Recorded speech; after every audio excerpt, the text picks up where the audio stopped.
Ton heure est déjà écrite. Toi qui penses à en finir, qui crois que ta douleur prendra fin en quittant ce monde, je te le dis avec sincérité, ton heure est déjà écrite. Elle ne peut ni être avancée, ni être retardée, même d'une seule seconde. Le Très-Haut l'a dit dans son livre, « Nulle âme ne peut mourir sans la permission d'Allah au terme qui lui est fixé. » Coran, Sourate Al-Imran 3.145. Alors, pourquoi vouloir précipiter ce qui est déjà décidé? Pourquoi risquer de rendre encore plus difficile ce qui t'attend, en échange d'un instant de fuite, parce que ton âme ne disparaîtra pas?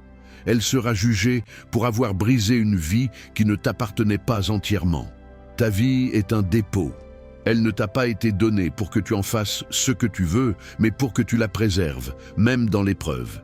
Ne crois pas que ce geste t'épargnera la douleur. Il ne fait que la reporter. Et il fait courir le risque de se condamner dans l'au-delà.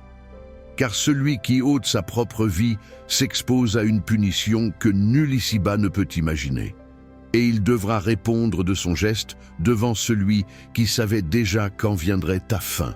Le prophète a dit, « Il n'est point de fatigue, ni de maladie, ni de chagrin, ni de douleur, ni d'affliction, pas même la piqûre d'une épine, qui ne serve d'expiation pour les péchés du croyant. » Rapporté par Al-Bukhari et Muslim. Oui, ta fin arrivera, comme elle arrive pour nous tous, peut-être demain, peut-être dans 10 ans, mais jamais avant son heure.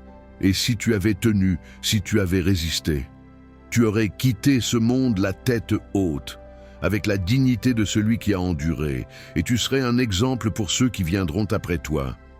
Mais en voulant précipiter cette fin, tu n'éteins rien, tu risques de tout perdre. Rappelle-toi aussi ceci. Ce bas monde n'est rien comparé à l'éternité. Toutes tes souffrances, même si elles te semblent insupportables aujourd'hui, ne sont que quelques instants face à l'infini. Il vaut bien mieux endurer ici-bas, aussi difficile que ce soit, et réussir son éternité, plutôt que de fuir ce monde et perdre tout ce qui t'attend après. Alors tiens bon, résiste. Même si tu n'as plus la force de sourire, aie la force d'attendre. Attends ton heure.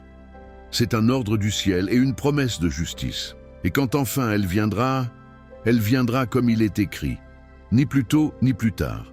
Et tu seras prêt, parce que tu auras tenu jusqu'au bout.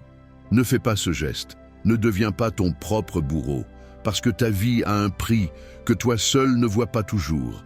Qu'Allah apaise ton cœur, qu'il récompense ta patience, qu'il t'élève et qu'il fasse de toi un exemple pour d'autres. Merci d'avoir regardé cette vidéo. Majid.